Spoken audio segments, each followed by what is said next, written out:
Hello ƙawata, ya gajiya ya gida.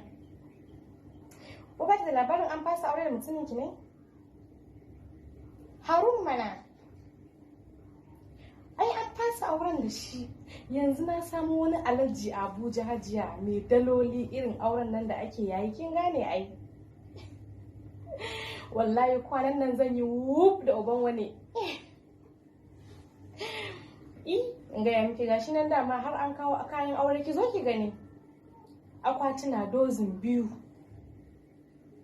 Wallahi in gaya miki hajiya yanzu gashi nan har ya sai min mota. Ya ce wani irin mota nake so. Na ce ka gane wannan matashiya ta kani wutsin nan wata Aisha Humaira to irin motanta nake so. Har an saya min tun yaushe ga mota a kofar gida tana faki. Hajiya ki zo ki yi kallo, ki zo ki yi kallo. Wallahi in gaya miki ya saya min irin motan Aisha Humaira. Tilin hajiya. Kin san samarin nan fa in kika biye su ba wani harka kin gane ai. Sai wash kawai ba wani harka dan ka miki wani akwati rabin dozin a ka miki sadaki 100 shikenan fa an gama. Hajiya.